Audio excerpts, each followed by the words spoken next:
आज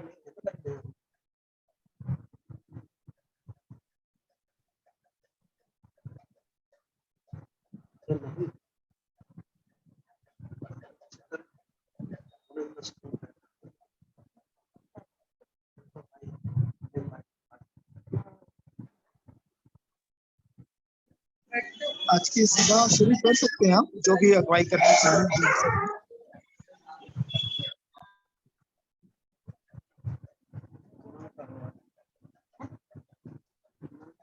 अक्षय भैया शुरू करें? जी भैया। जी भैया जी स्टार्ट करें। प्रार्थना करूं मैं?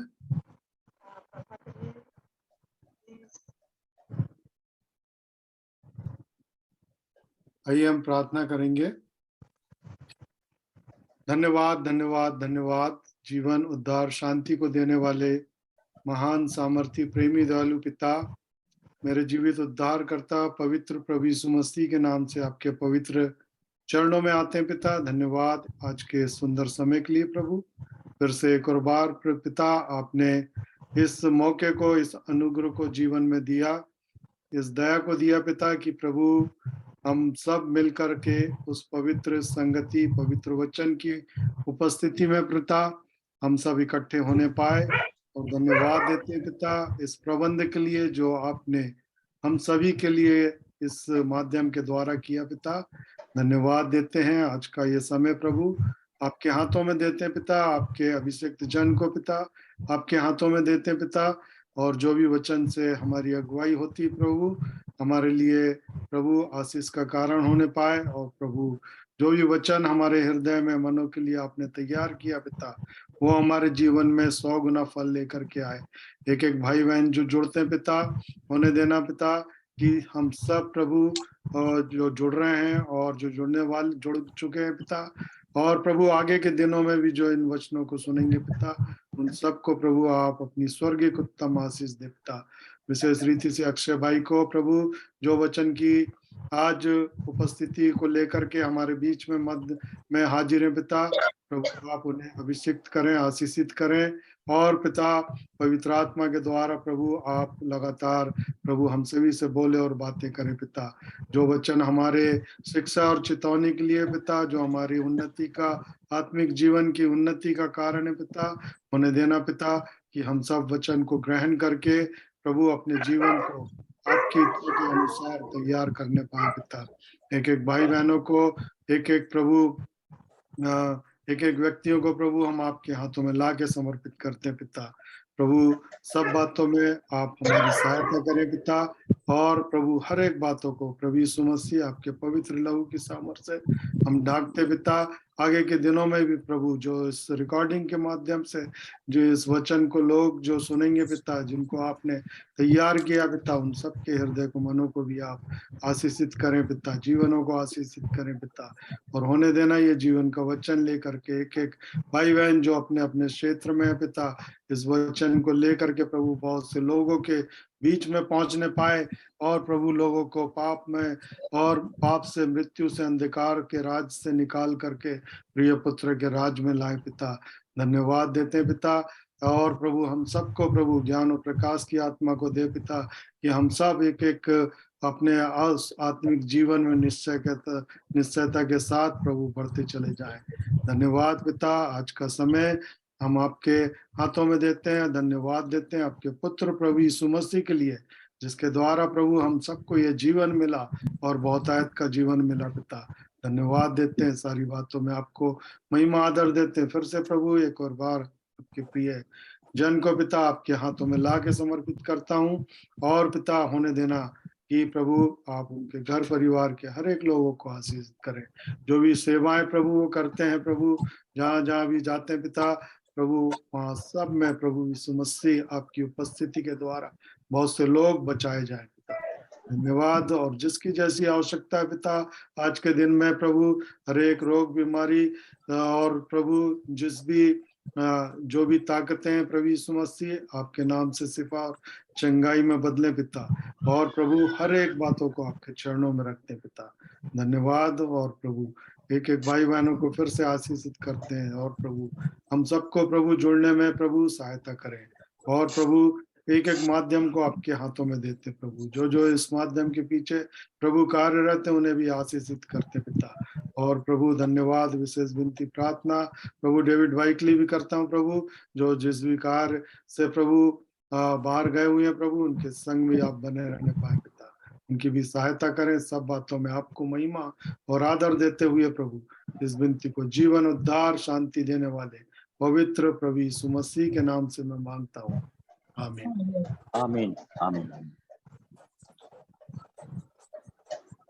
हाँ मनीष भैया जी भैया शुरू करिए। स्टार्ट करें जी, ठीक है। जी तो सभी भाई बहनों को जय मसीह की। जय मसीह की। आज के इस दिन में एक विशेष जवाबदारी जो मुझे दी गई कि वचन की सेवकाई मुझे करना है, संगति करना है आप लोग के साथ मिलकर।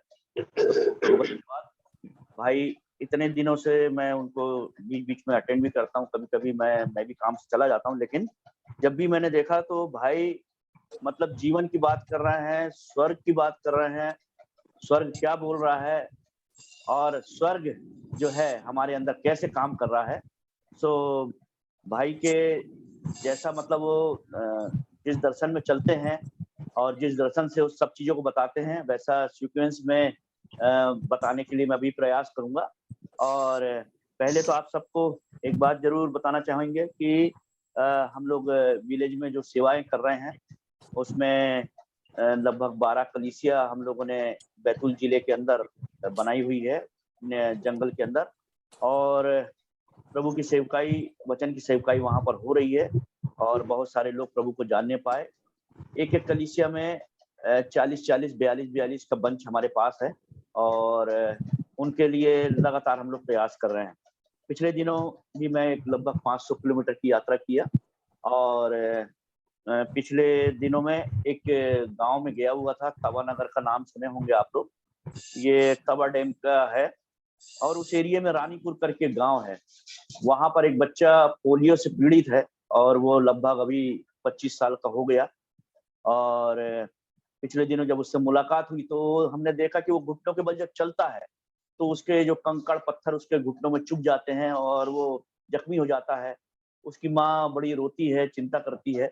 सो मैंने उससे वादा करके गया आया था कि अगली बार जब आऊंगा तो तेरे घुटनों के लिए जरूर कुछ ना कुछ व्यवस्था करके लाऊंगा ताकि तेरे को चोट ना लगे और तू आराम से चले। सो पिछले दिनों पिछले शनिवार को मैंने यात्रा की और संडे की सेवकाई को करता हुआ मैं लौटा। और जो खुशी उसने वो घुटनों के जो मैंने उसको दिया है सर्जिकल से लेके और मोची से कुछ स्पेशल बनवा के, जो खुशी उसको हुई, फिर प्रभु का धन्यवाद हो कि मैंने उनको सुसमाचार सुनाया, प्रभु के बारे में बताया। उन लोग प्रभु के बारे में बिल्कुल नहीं जानते हैं, कभी नाम भी नहीं सुने, बहुत इंटीरियर गांव है और सरकार के कोई भी अधिकारी आज तक उनके गांव में नहीं पहुंचे कि उनको कोई लाभ दे सके या कुछ उनको दे सके। सो प्रभु का धन्यवाद हो कि मैं गया और वहां पर उन लोग से बातचीत किया और उनको प्रभु के बारे में बता के आया। सो ऐसी कुछ सेवकाएं हम लोग कर रहे हैं। और भोपाल का जो सेंट्रल जेल है, इसमें अब तक मैंने 58 आजीवन कारावास के कैदियों को मैं छुड़ा चुका हूँ। मेरी टीम ने छुड़ाया है उनको और उनके बीच में भी हम सुसमाचार का काम कर रहे हैं।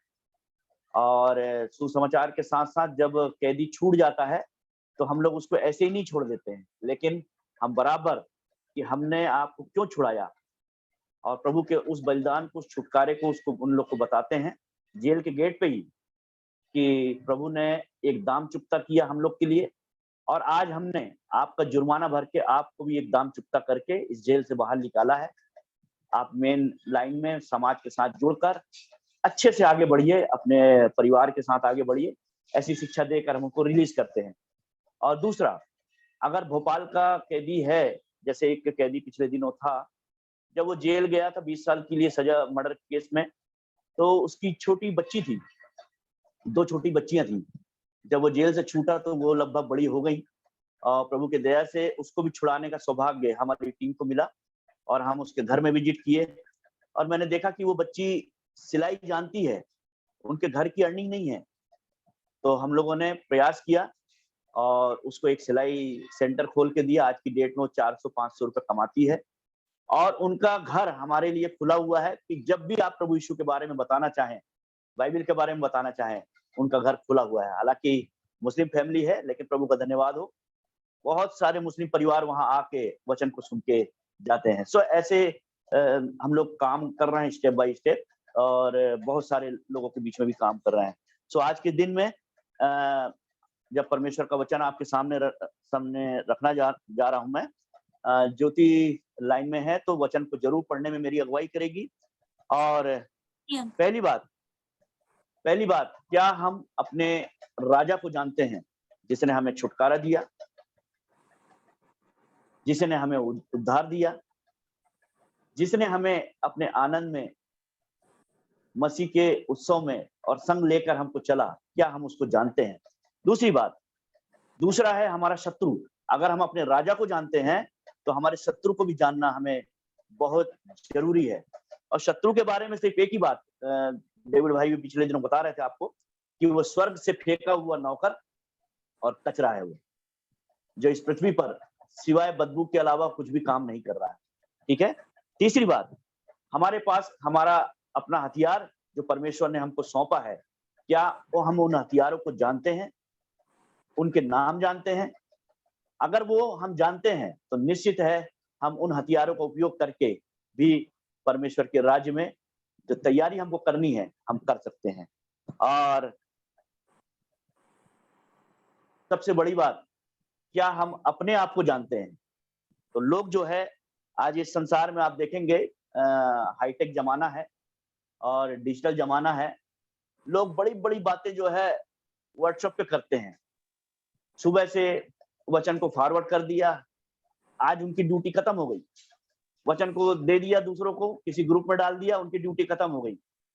दिल्ली से एक बहन से मेरी बात हो रही थी, तो उस बहन से मैंने बोला, क्या आप इस एज में आके रिटायर होने के बाद यही काम कर रही हैं? तो बोले, हाँ भैया, मैंने वचन भेज दिया, मैंने मेरी ड्यूटी पूरी कर ली। सिर्फ एक ही सवाल था, आपने बाइबल को कितने बार पढ़ा है?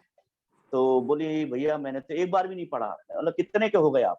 कहे, मैं 61 साल की हो गई। तो मैं बोला, सबसे कीमती आपने जो समय है, 61 साल का समय आपका चला गया। इससे पहले कि इस दुनिया से आप पूछ करें, परमेश्वर का वचन जो जीवन दाता है, उद्धार देने वाला है, आपको छुटकारा देने वाला है, पापों से मुक्ति देने वाला है, क्षमा देने वाला है, इस वचन को कम से कम एक बार आप लोग जरूर पढ़ लें, इससे पहले कि हम कब्रिस्तान की तरफ रवाना हों। सो प्रियो, कई लोगों से ऐसी बातचीत हुई और उन लोगों ने एक ही बात बोला कि हम लोग तो नहीं पढ़े, लेकिन बड़ी बड़ी बात, बड़े बड़ा ज्ञान लोग बांट रहे हैं। तो प्रभु का धन्यवाद हो कि हमारे पास एक भाई जो प्रभु ने हमें दिया, डेविड भाई जैसा, उन्होंने वचन के अलावा कभी हमसे कोई दूसरी बात नहीं की।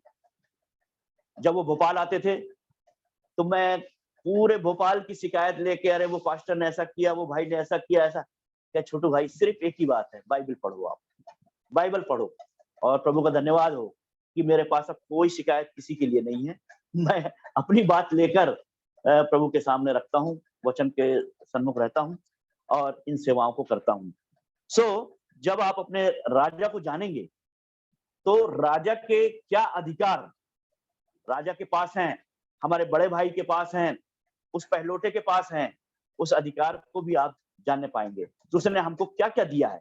सो आइए हम निकालेंगे मत्ती की पुस्तक, उसका 28 अध्याय, उसका 18 वचन। जल्दी जल्दी पढ़ेंगे वचन को। मत्ती 28 उसका 18 अध्याय। यीशु ने उनके 28 अध्याय 18 वचन। 28 अध्याय 18 वचन जी। यीशु ने उनके पास आकर कहा, देखिए, यीशु ने उनके पास आकर एक ही बात कहा। हाँ, पढ़िए। स्वर्ग और पृथ्वी का सारा अधिकार मुझे दिया गया है। स्वर्ग और पृथ्वी का सारा अधिकार मुझे दिया गया है। जी। इसलिए तुम जाओ, जी, सब जातियों के लोगों को चेला बनाओ। जी, चेला बनाओ और उन्हें पिता और पुत्र और पवित्र आत्मा के नाम से बपतिस्मा दो। जी। तो यहाँ और पर उन्हें देखिए प्रभु ने एक ही बात कहा, जी, प्रभु ने एक ही बात कहा कि स्वर्ग और पृथ्वी का सारा अधिकार मुझे दिया गया है। क्यों दिया गया है? क्योंकि वो पहलौठा है, वो परमेश्वर का पुत्र है, सारा अधिकार उसको दिया गया है। इसलिए तुम जाओ, उसने एक ही बात कहा, तुम जाओ और सारी जातियों के बीच में जो प्रचार होना है वो करो और उन्हें चेला बनाओ, ना कि चोला पहनाओ। ठीक है? तो इस बात को हम ध्यान से देखेंगे कि प्रभु ने जो स्वर्ग और पृथ्वी का अधिकार उसको दिया गया, उसने उस अधिकार के तहत हम लोग को भी अधिकार दिया, उसने हमें भी अधिकार दिया और उसने हमको भेजा ताकि हम जाएं और फल लाएं और बहुत सा फल लाएं, ऐसा वचन कहता है। सो प्रभु का धन्यवाद हो कि वचन में लिखा हुआ है, इफिसियों की पुस्तक उसका 1 अध्याय 20 और 21 वचन।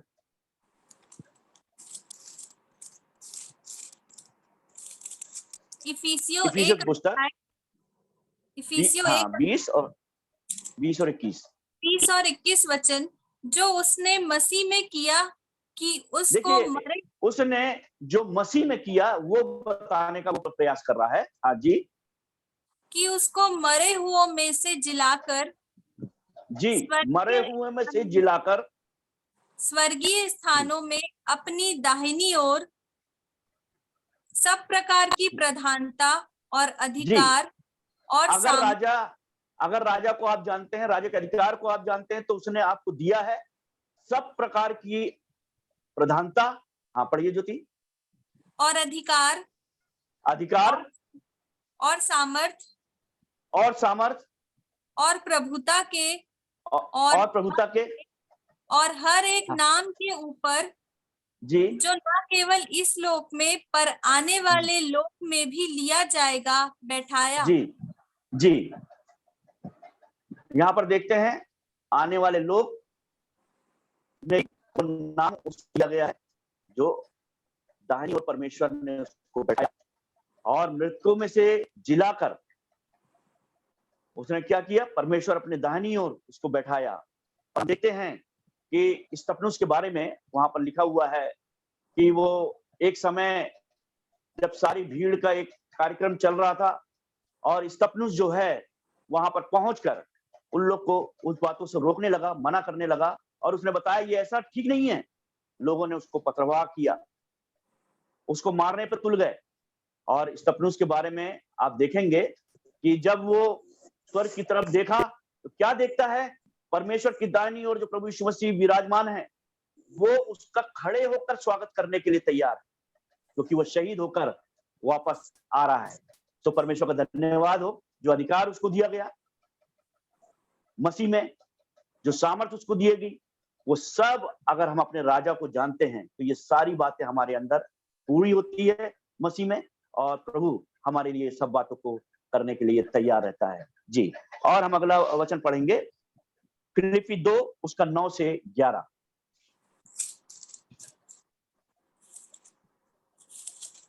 फिलिपियो 2 अध्याय 9 से जी, 11 वचन। जी, इस कारण परमेश्वर ने उसको अति महान भी किया, इसीलिए और परमेश्वर ने क्या किया? जब वो मुर्दों में से जी उठकर परमेश्वर के दाहिनी ओर विराजमान हो गया और पुनरुत्थान की सामर्थ से, पवित्र आत्मा के उस सामर्थ से वो मुर्दों में से जी उठा, तो परमेश्वर ने उसको क्या किया? अति महान किया। मतलब इस पृथ्वी पर दूसरा कोई नाम जो है उद्धार के लिए नहीं रहा। जी, पढ़िए बहन। और उसको वह नाम दिया जो वह सब नाम नामों दिया, में जी, जो सब नामों में श्रेष्ठ और आला नाम है। जी, जी, कि जी, जो पढ़िए स्वर्ग पढ़िए। में और पृथ्वी पर और पृथ्वी के नीचे है, वे सब जी, यीशु के नाम पर घुटना टेके। आप देखिए, जो स्वर्ग में है और जो पृथ्वी पर है और जो पृथ्वी के नीचे हैं, वो किसी लोक में भी हो, सब यीशु के नाम पे घुटना टेकें। उसको वो नाम दिया गया। आज संसार में हमारे पास बहुत नाम है, बहुत नाम है, बहुत नाम है, 36 करोड़ नाम है, लेकिन यहाँ पर वचन कहता है कि उसको वो नाम दिया गया जो सर्वश्रेष्ठ नाम है, और इसी नाम से लोग चाहे स्वर्ग में और जो पृथ्वी के नीचे हैं, वो सारे लोग उसके नाम से घुटना टेकेंगे। जी, और परमेश्वर पिता की महिमा के लिए हर जी। एक जीव अंगीकार कर ले कि यीशु परमेश्वर मसीह पिता के, हाँ, हर एक जीव अंगीकार कर ले कि यीशु मसीह, हाँ ज्योति पढ़िए, कि यीशु मसीह ही प्रभु है। वही प्रभु है। अगर वो हमारा प्रभु है, हमारा स्वामी है, तो हमने अब तक उसकी आज्ञाओं का पालन क्यों नहीं किया? उसने जो कुछ कहा, हमने उसकी बात को क्यों नहीं माना? अगर वो हमारा स्वामी है, हमारा प्रभु है। तो यहाँ पर आपको एक बात बताने का प्रयास कर रहा हूं। एक स्वामी, एक प्रभु जिसको हम कहते हैं, अगर हम उसकी लिखी हुई बात और उसके कहे हुए बात, जो कुछ आज्ञा उसने दी है, और उसकी आज्ञाएं बड़ी नहीं है, उसकी आज्ञाएं कोई बहुत भारी नहीं है, उसने छोटी छोटी बातों को हमसे कहा, अगर हम माने तो निश्चित है कि मानने के द्वारा हम धर्मी भी ठहराए जाएंगे, जैसे अब्राहम के साथ हुआ, हम धर्मी भी ठहराए जाएंगे। जी, आज्ञा मानने के कारण। जी, प्रकाशित वाक्य 1 अध्याय उसका 17 और 18 वचन हम पढ़ेंगे।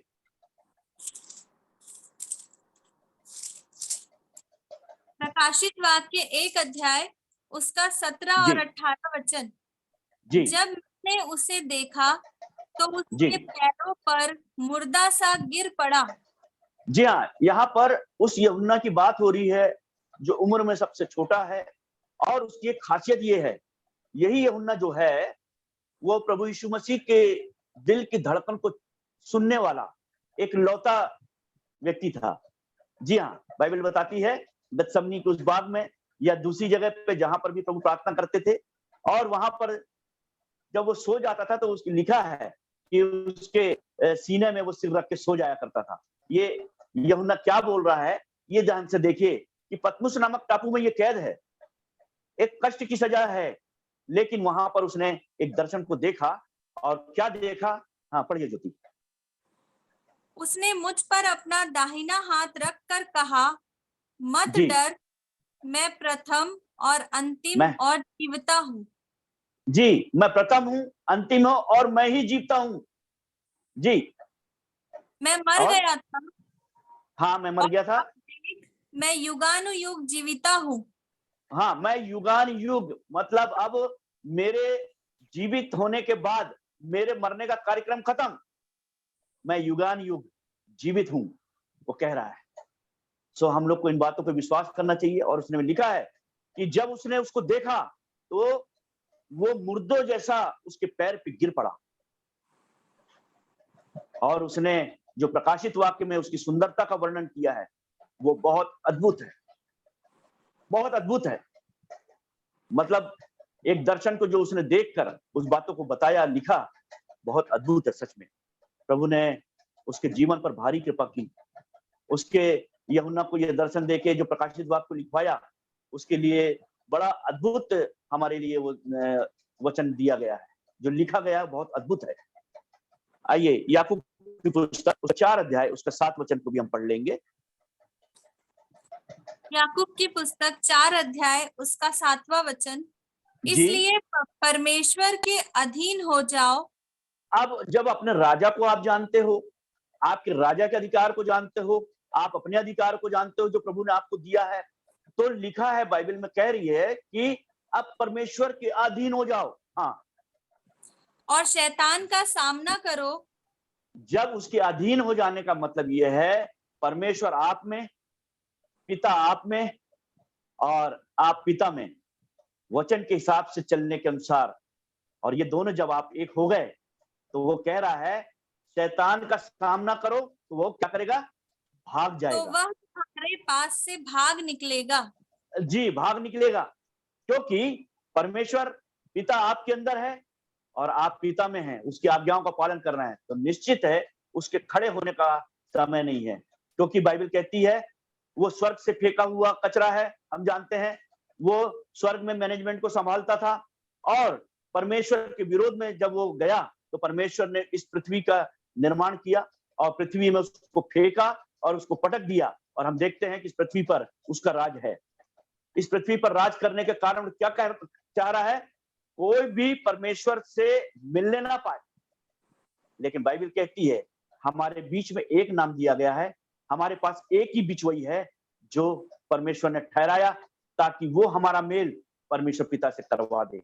और हम देखते हैं बाइबल कहती है उसका सामना करो तो वो भाग जाएगा। सो डरने की जरूरत नहीं है, ना ही उससे भागने की जरूरत है, क्योंकि हमको मालूम है कि वो नौकर है। वो सिर्फ नौकरी का काम कराना चाहता है, वो हमको दास जैसा जीवन देना चाहता है, नौकरों जैसा जीवन देना चाहता है। लेकिन पिता ने अपने पुत्र को हमारे लिए इसलिए दिया कि हम मालिक का हक, हमारे प्रभु जो बड़ा भाई है हमारा, हम उसके साथ परमेश्वर के राज्य में शामिल होने के लिए परमेश्वर ने उसके द्वारा हमको मौका दिया है। सो एक ही बिचवई है, एक ही नाम दिया गया है स्वर्ग और पृथ्वी के बीच में, सबसे श्रेष्ठ नाम, आला नाम, और वो नाम जो इस पृथ्वी पर हमारे लिए दिया गया है वो नाम उद्धार का नाम है। मत्ती 1:21 में हम पढ़ते हैं कि वह अपने लोगों का उनके पापों से उद्धार करेगा। उनके पापों से, जो व्यक्ति पाप से छुटकारा प्राप्त कर लिया, परमेश्वर के राज्य में उद्धार के उस आनंद से वो वहां प्रवेश करने के लिए तैयार है, प्रभु के साथ रहने के लिए तैयार है, वो हमारे साथ रहने के लिए तैयार है। जी, मैं आपको बताना चाहता हूं पहला पतरस उसका 5वां अध्याय और 6वें वचन को भी हम पढ़ लेंगे। पहला पतरस 5वां अध्याय 6वां जी वचन। जी इसलिए परमेश्वर के बलवंत हाथ के नीचे हाँ दीनते रहो, जी जिससे वह तुम्हें उचित समय पर बढ़ाए। जी हाँ, उसके बलवंत हाथों के नीचे हमको रहने की जरूरत है। उसके ऊपर रहने की जरूरत नहीं है, उसके बलवंत हाथों के नीचे रहने की जरूरत है, ताकि उचित समय पे, वो समय पे जो प्रभु ने ठहराया है उसमें वो हमको आगे बढ़ाए। प्रियो, सिर्फ एक ही बात समझ में आती है कि अगर हमने आज्ञा मानी, अगर हमने अपने प्रभु से प्यार किया, हमने अपने बड़े भाई को जाना और हमने हमारे राजा को जाना, तो इसका मतलब है कि हमारे शत्रु को हम बहुत आसानी से जान गए। वो क्या कर सकता है, वो हमारे बीच में क्या नहीं कर सकता है, लेकिन वो हमारा कुछ बिगाड़ नहीं सकता है। परमेश्वर का धन्यवाद हो कि उसने अपने बलवंत हाथों के नीचे हमको रखा है और आज तक हमको संभाला है। प्रियो, सिर्फ एक ही बात कहने का मतलब है मेरा, अगर आप देखेंगे गिनती की पुस्तक उसका 21 अध्याय और 4 वचन से लेकर 9 वचन तक जब हम पढ़ेंगे तो वहां पर एक अद्भुत बात लिखी हुई है। ज्योति पढ़ने में हमारी अगुवाई करेगी। देखिए वहां पर क्या लिखा हुआ है जी, 21 अध्याय 4 से 9 वचन। जी फिर उन्होंने होर पहाड़ से कूच करके लाल समुद्र का मार्ग लिया जी कि एदोम देश से बाहर बाहर घूम कर जाए, जी। और लोगों का मन मार्ग के कारण बहुत व्याकुल हो गया। यहाँ पर लिखा है लोगों का मन मार्ग के कारण बहुत व्याकुल हो गया, बहुत व्याकुल हो गया।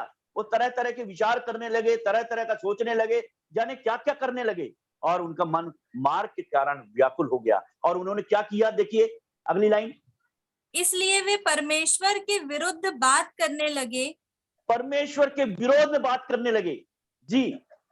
और मूसा से कहा, हाँ तुम लोग हमको मिस्र से जंगल में मरने के लिए क्यों ले आए हो? जी, उनका मन मार्ग में व्याकुल हो गया और वो परमेश्वर के विरोध में बोलने लगे, मूसा के भी विरोध में बोलने लगे। और मूसा से जाकर कहा इस बात को कि वहां पर मिस्र में हमारे पास कब्रें नहीं थी क्या? मिस्र में मर जाते तो कम से कम ठीक से कफन दफन हो जाता।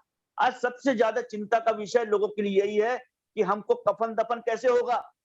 अगर हम किसी संस्था के साथ, किसी चर्च के साथ, किसी का मेंबर नहीं है तो हम लोग के साथ क्या होगा। आप ध्यान देंगे, आज तक आपने अगर चर्च का चंदा पटाया है तो निश्चित पाकिस्तान के लिए पटाया है जी। और यहाँ पर उनका मन व्याकुल हो गया, वो परमेश्वर के विरोध में बात करने लगे और मूसा से जाकर कहा, हाँ बहन आगे पढ़िए। यहाँ ना तो रोटी है और ना पानी, यहाँ तो न रोटी है न पानी है। हाँ, और हमारे प्राण इस निकम्मी रोटी से दुखित है। ये देखिए क्या कह रहे हैं, परमेश्वर ने उनको मन्ना दिया, सब कुछ दिया, इस निकम्मी रोटी, उसको रोटी को उन लोग निकम्मी बोलने लगे। उनका मन इतना व्याकुल हो गया। ये सब किसने किया जानते हैं आप? शैतान ने उनके मन में ये काम करना शुरू किया और परमेश्वर के विरोध में काम करने लगे। प्रियो, जब मन की बात आती है तो मन में जो है बाइबल कहती है असाध्य रोग लगा है। ये मन जाने तरह तरह की बातें करता है। मैं डेविड भाई की एक बात को याद करता हूँ, वो हमेशा एक ही बात कहते हैं, छोटू भाई सब प्रकार का संसार का सब कुछ छोड़ के सिर्फ 1 सेकंड 10 सेकंड तो शांत होके बता दीजिए, शांत होके बता दीजिए, बाहर का कचरा अंदर ना घुसने पाए। लेकिन सच बात है, एक बहुत बड़ी आशीष है कि आदमी अपने आप को 10 सेकंड 20 सेकंड 1 मिनट के लिए अपने आप को शांत करके तो देखे। आंख बंद करेंगे, तरह तरह के विचार हमारे अंदर घुसने लगेंगे, क्योंकि बाइबल कहती है उसको पृथ्वी को के ऊपर फेंका गया और पृथ्वी का अधिकार भी उसको दिया गया ताकि वो काम करे, और नौकर अपने काम में लगा हुआ है। हम अपने शत्रु को जाने वो क्या क्या कर सकता है। जी, और आगे पढ़िए ज्योति। अतः यहोवा ने उन लोगों में तेज विष वाले सांप भेजे। अब परमेश्वर ने क्या किया? जब वो परमेश्वर के विरोध में काम करने लगे, उसके विरोध में बातें करने लगे, मूसा के विरोध में बातें करने लगे, उसके चुने हुए के विरोध में बातें करने लगे, तब परमेश्वर ने सारे सांपों को, जहरीले सांपों को बुलाया। बोले एक काम करो कि सारे लोगों को जाके काटो, बड़े जहरीले तरीके से काटना, कोई बचने ना पाए। परमेश्वर ने सांपों को बुलाया और परमेश्वर ने सांपों को आज्ञा दी, और हम देखते हैं क्या किया सांपों ने। जी पढ़िए बहन। जो उनको डसने लगे और बहुत से इस्राएली मर गए। जी हाँ, उनको डसने लगे। यहोवा की आज्ञा के अनुसार सांपों ने आज्ञा मानी, कौवे ने आज्ञा मानी, मछली ने आज्ञा मानी। ये सारे जंतु जिसको परमेश्वर ने अपनी सृष्टि के रूप में रखा, ये सारे लोग आज्ञा मान रहे हैं। बाइबल कहती है वो अपने स्वरूप अपनी समानता में मनुष्य को बनाया, ये मनुष्य भर आज्ञा नहीं मानता है, और इनका मन व्याकुल हुआ। परमेश्वर के विरोध में बात किए, मूसा के विरोध में बात किए, सिस्टम के विरोध में बात किए, स्वर्ग के विरोध में चले गए। तब परमेश्वर ने सांपों को आज्ञा दी कि जाओ इनको काटो, कोई बचने ना पाए, और सांपों ने अपना काम शुरू किया। जी, और बहुत से इस्राएली मर गए। तब लोग मूसा के पास जाकर कहने लगे, अब यहाँ पर देखिए, इस्राएली लोग को जब डसा तो इस्राएली टपाटप गिरने शुरू हो गए, मरने लगे। तब उस लोगों ने देखा, अरे ये तो टपाटप गिर रहे हैं, मर रहे हैं। तब वो वापस मूसा के पास भागे। जी पढ़िए भाई। हमने पाप किया है क्योंकि हमने यहोवा के और तेरे विरुद्ध बातें की है। अब उन लोगों ने अपने आप को पश्चाताप किया कि हमने परमेश्वर के विरोध में बात किया है, तेरे विरोध में पाप किया है, हमने बहुत बड़ा पाप किया है जो तेरे विरोध में किया है। सो मूसा, तू परमेश्वर से प्रार्थना कर, हम लोग की तो औकात ही नहीं है कि हम प्रार्थना करेंगे। मूसा, बात करने के लिए तू पर्वत पे जाना, हम लोग नीचे रहेंगे, जब तू आएगा तब हम लोग को कहा हुआ सुना देना, हम तो सुनने के योग्य भी नहीं है, डर के मारे कप रहे हम तो।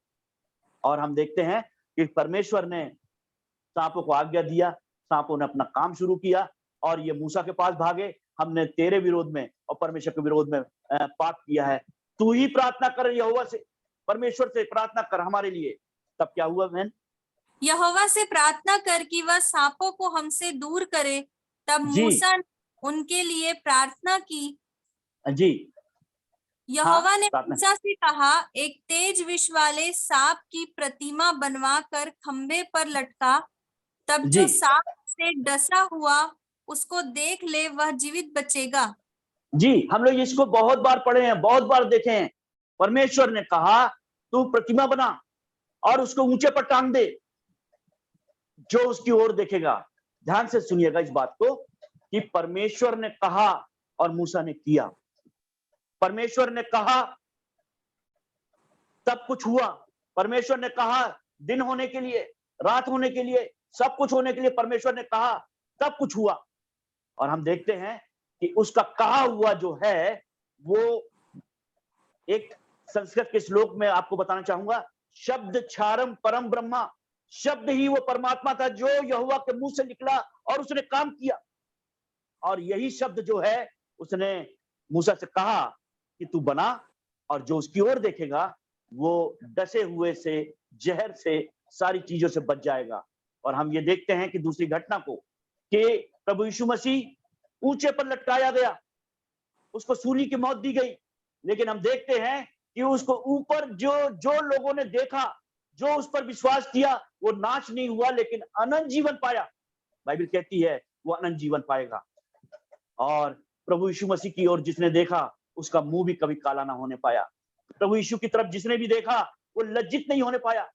और प्रभु ने जिसकी ओर जब सब ने उसकी ओर देखा, वो सारे के सारे लोग उस अपराध से, उस पाप से छुटकारा प्राप्त कर गए। वो सारे के सारे लोग जो शैतान के चंगुल से वो छूट गए। वो छुटकारा देने वाला नाम था। जो उसकी ओर देखा वो सारे के सारे लोग बच गए। प्रियो, लेकिन सवाल इस बात का है कि परमेश्वर ने उससे कहा कि तू प्रतिमा को बना, तेज विष वाले प्रतिमा को बना, जो उसकी ओर देखेगा वो बच जाएगा। प्रियो, ये घटना तो उस समय गिनती में मतलब कहना चाहिए उसके आगे का जिक्र नहीं है। लेकिन अगर दूसरे राजा में जाएंगे, दूसरे राजा की पुस्तक उसका 18 अध्याय 1 से लेकर 4 वचन तक हम पढ़ेंगे। ज्योति पढ़ने में अगुवाई करेगी और हम इस बात को देखेंगे कि मूसा ने जो प्रतिमा उस दिन बनाई, वो सांप की प्रतिमा बनाई, उसका हुआ क्या। इतने साल गुजर गए, इतने वर्ष गुजर गए और लोगों ने किया क्या। हम देखते हैं, अगर भारत के इस वर्तमान समय को भी देखेंगे तो जब जब चमत्कार हुए लोगों ने उस पर नमस्कार किया और नमस्कार करते करते एक विधि बन गई, एक क्या नहीं बन गया कि लोग उसके तरफ जाने लगे। और यहाँ पर भी हम देखते हैं कि उनका मन व्याकुल हुआ, परमेश्वर के विरोध में काम किए, मूसा के विरोध में काम किए और प्रभु के कहे हुए के विरोध में काम किए।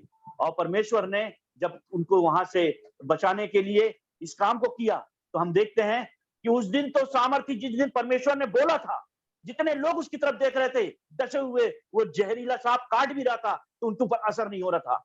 और परमेश्वर के कहे अनुसार मूसा ने किया। लेकिन समय बीतता गया प्रियो, समय बीतता गया, आगे बढ़ता गया, कितने वर्ष बीत गए। दूसरा राजा उसके 18 अध्याय के 1 से 4 वचन ज्योति पढ़ेगी। हम लोग बहुत ध्यान से इस बात को सुनेंगे।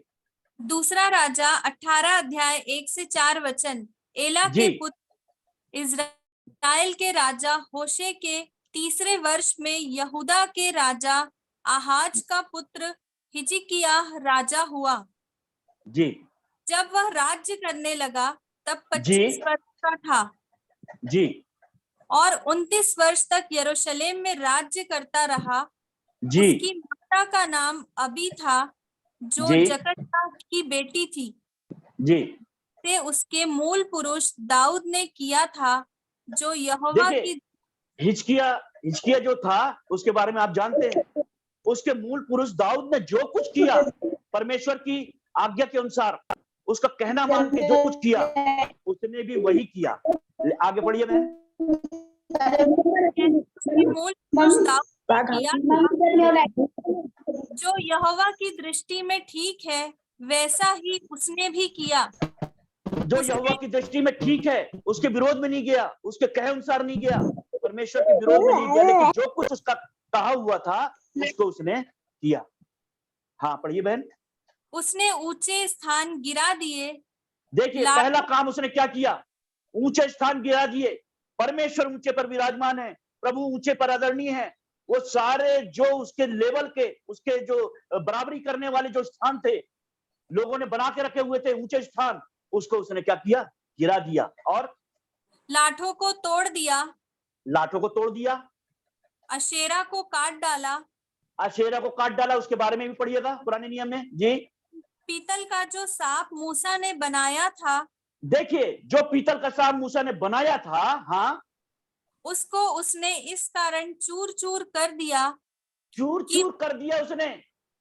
हाँ, कि उन दिनों तक इजरायली उसके लिए धूप जलाते थे, धूप जलाते थे, मूर्ति पूजा करते थे, उसकी उपासना करने लगे थे। इतने सालों में परमेश्वर ने उस दिन के लिए उनको श्राप से, उस जहर से छुड़ाने के लिए ये चीज को किया। लेकिन जब लटका रह गया वो सांप, उसको उन लोग पूजने लगे, उसको उपासना करने लगे। अरे अब भी सामर्थ्य उसके अंदर है, लेकिन कुछ भी नहीं था। जब हिजकिय्याह आया तो उसने क्या किया, उस पीतल के सांप को उतारा, उसको चूर चूर कर दिया। और बाइबल कहती है, वहां पर एक शब्द लिखा हुआ है, अगर उसको ज्योति पढ़ दे तो।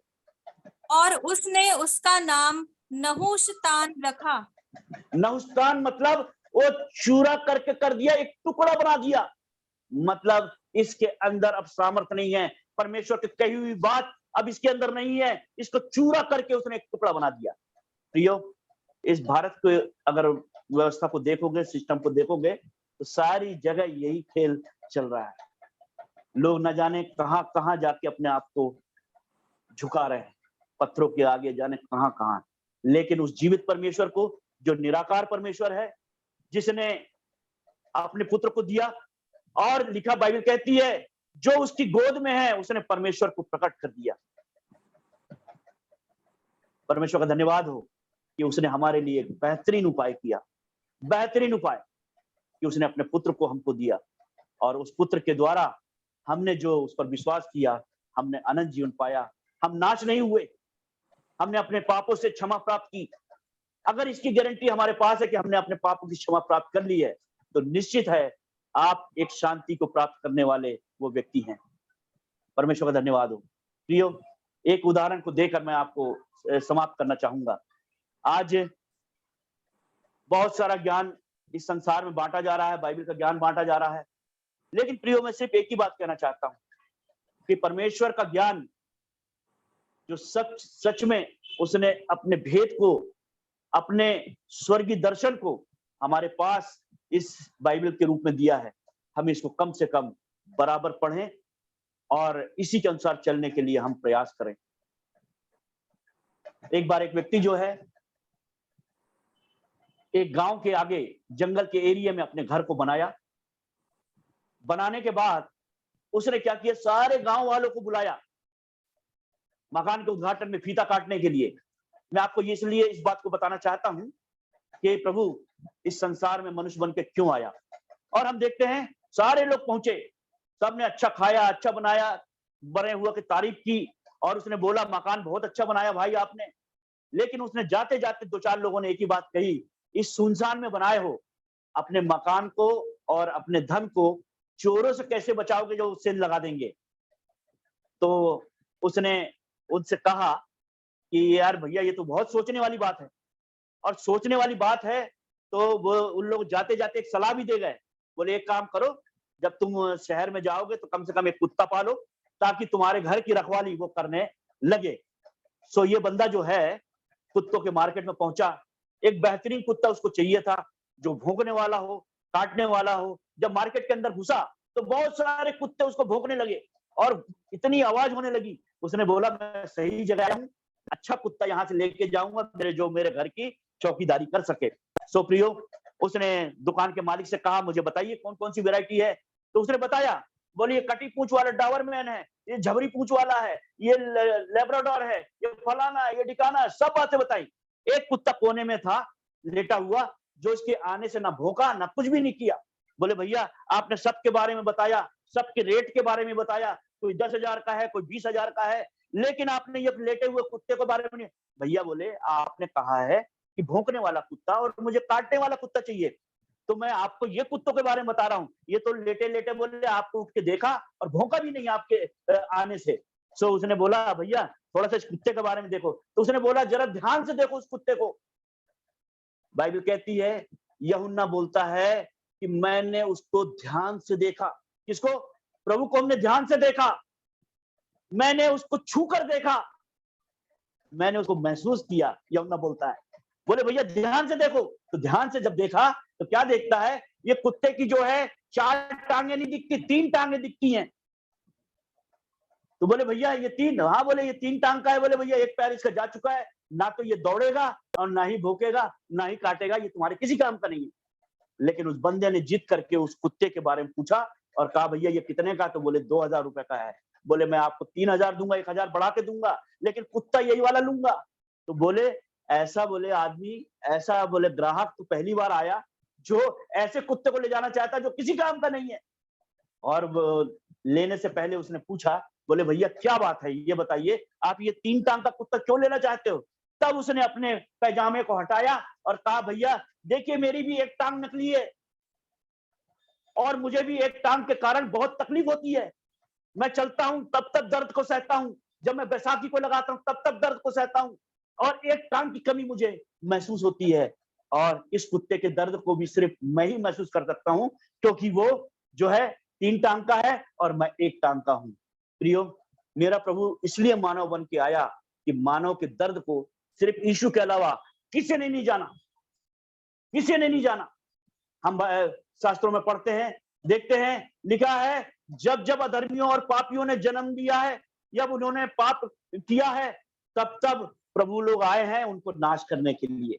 लेकिन मेरा प्रभु आया सिर्फ लोगों को बचाने के लिए, बहुतायत का जीवन देने के लिए, अनंत जीवन देने के लिए, अपने आप को देकर बलिदान कर कर हम सारों के लिए परमेश्वर पिता के पास के लिए रास्ता उसने खोला। मेरा प्रभु मानव बन के सिर्फ इसीलिए आया कि सारी मानव जाति जो उस पर विश्वास करे वो अनंत जीवन पाए, और अनंत जीवन के द्वारा वो परमेश्वर से मिल जाए और नाश ना हो लेकिन अनंत जीवन पाए। प्रभु आपको इन वचनों के द्वारा आपको बहुतायत से प्रभु आशीष दे। Thank you so much.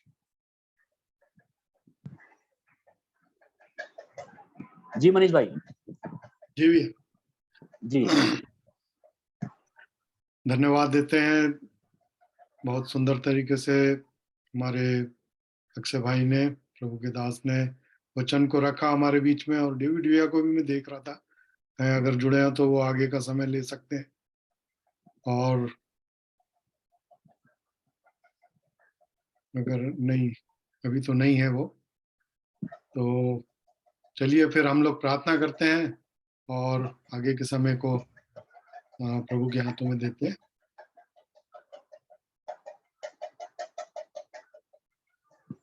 Akshay भैया आप ही प्रार्थना कर दीजिए।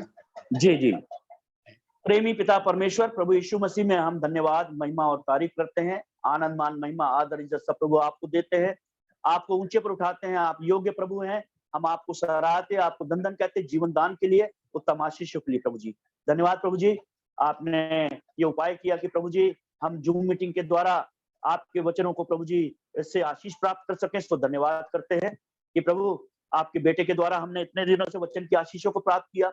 और धन्यवाद प्रभु जी, होने दीजिए कि प्रभु जी वचन की आशीषें लगातार हम में से हर एक परिवार में, हमारे हर एक लोगों पर प्रभु जी लगातार बनी रहे।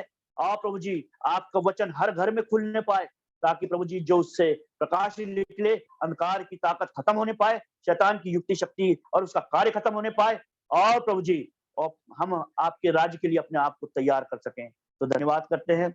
हमारे जितने भी भाई बहन यहाँ पर प्रभु जी जूम में जुड़े हुए हैं, सबको प्रभु जी यीशु के नाम से मैं ब्लेस करता हूँ, उनको आशीष देता हूँ। उनके परिवारों को निरंतर प्रभु जी आत्मा में, वचन में, सब बातों में सामर्थ्य करें। धन्यवाद करते हैं। सारी बातों में आदर, इज्जत, महिमा, गौरव आपको देते हुए विनती को यीशु के नाम मांगते हैं। आमीन और आमीन। आमीन आमीन। सभी को जय मसीह की। जय मसीह की, जय मसीह की। धन्यवाद अक्षय भैया, बहुत बहुत धन्यवाद। जी जय मसीह की। जय मसीह की। सबको जय मसीह की। जय मसीह की भैया, जय मसीह जय मसीह की। जय मसीह की। हम कल फिर मिलेंगे प्रभु की दया में। 7 बजे से प्रार्थना का समय रहेगा। अमन भाई थोड़ा आपका चेहरा तो दिखा दें। जरूर। सो हम 7 बजे से प्रार्थना के लिए जुड़ेंगे और 7:30 से संगति का समय रहेगा। आप सभी आमंत्रित हैं, आप दूसरों को भी आमंत्रित कर सकते हैं। यदि आप में से कोई गवाही भी बांटना चाहते हैं तो आपको अवसर रहेगा, आप बता दें ताकि आपको गवाहियों के लिए भी अवसर मिले। अमन भैया कल का आपने वो डाला नहीं रिकॉर्डिंग? कल रिकॉर्डिंग शायद मैंने पब्लिश नहीं किया। जी जी, मैं शेयर कर दूंगा जरूर। Thank you very much. काफी उसमें बीच में होता है ना, बीच में ब्रेकेज हुआ। मैं सोच रहा था एडिटिंग करूं लेकिन मैं कर नहीं पाया। मैं ऐसे ही अपलोड कर दूंगा, आई विल शेयर, और बाकी आगे फिर एडिटिंग कर लेंगे। हाँ, थैंक यू सो मच। जी मैं भी एक गवाही को जरूर रखना चाहूंगा कि डेविड भाई से मिले हुए लगभग 25 से 26 साल हो रहे हैं मुझे, और हमने उनके साथ बड़ी यात्राएं की। और एक यात्रा में मैं और मनीष भाई भी हम साथ में थे दोनों। और याद होगा आपको शायद, पट्टन के रास्ते जब हम लोग जा रहे थे तो एक अपनी कार फंस गई थी, जाने कहाँ से पुल टूट गया था। और प्रभु का धन्यवाद, उस गांव में भी हम लोग सुसमाचार सुना के आए थे। बिल्कुल जी जी। तो हम लोगों ने जी इन यात्राओं में डेविड भाई के साथ रह के बहुत कुछ सीखा है। कैसे किस समय में प्रभु के सुसमाचार को रखना है, कैसे मतलब ये कैसे शुरुआत करते हैं, ये बातों को भी हमने सीखा। और आज हम लोग अपने विलेज में, ये गांव में जहाँ काम कर रहे हैं, भैया की दी हुई बातों को हम लोग रख के भी काम शुरू करते हैं। जी जी। तो मनीष भैया भी बहुत यात्राएं की है उनके साथ। बिल्कुल बिल्कुल, सब भैया याद है। और आपके माध्यम से ही मैं डेविड भाई से मिला हुआ हूँ और जी मुझे अभी भी याद है वो गवाही आपकी पत्नी ने, भाभी ने मुझे बड़ा भैया के बारे में बताया था कि आप जरूर जी। एक बार जरूर सुनना उनको। और मेरे जीवन का यह सौभाग्य है कि मेरी पहली गवाही भी उनकी सभा में आपके घर की छत में हुई थी। जी जी तो जी जी ये सब बातें प्रभु की ओर से है जी। और प्रभु का धन्यवाद करता हूँ। जय मसीह की सिस्टर।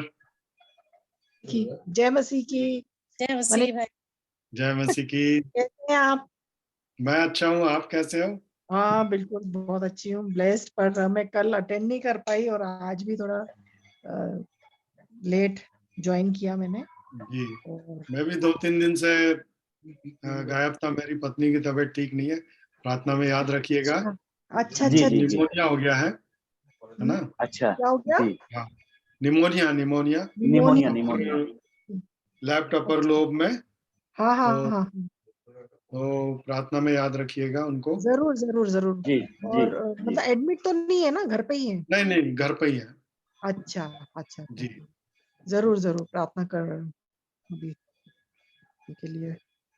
आगे का समय अमन भाई इंतजार कर रहे हैं हम लोग का कि हम लोग ठीक है ना? बातें हाँ खत्म करें। हाँ बातें, जी, हाँ जी। बिल्कुल बिल्कुल। मैं जी, तो अमन चाहता हूँ भाई। बातें चलती रहे और मैं भी और धन्यवाद कितना? करता हूँ। हाँ, और आप परमेश्वर कैसे हैं पिता का अमन भैया? धन्यवाद है। मैं ठीक हूँ आंटी जी, प्रभु के काम दया कैसा में। चल रहा है आपका? जी जी सॉरी। काम अच्छा चल रहा है हाँ आपका? हाँ जी, हाँ जी, हाँ, प्रभु की दया में सबसे अच्छा है। अभी हम बाहर हैं दिल्ली से, हम अच्छा सैटरडे सुबह पहुंचेंगे। जी अच्छा जी अच्छा ओके ओके। जी जी, तो प्रभु फिर को उसके बाद आशीष फिर दे। मंडे से हाँ थैंक यू हाँ थैंक यू जी। अच्छा अच्छा ठीक है चलिए। ठीक है, थैंक यू सभी ओके को। Good thank night. यू, धन्यवाद भैया, अक्षय भैया धन्यवाद बहुत जी बहुत।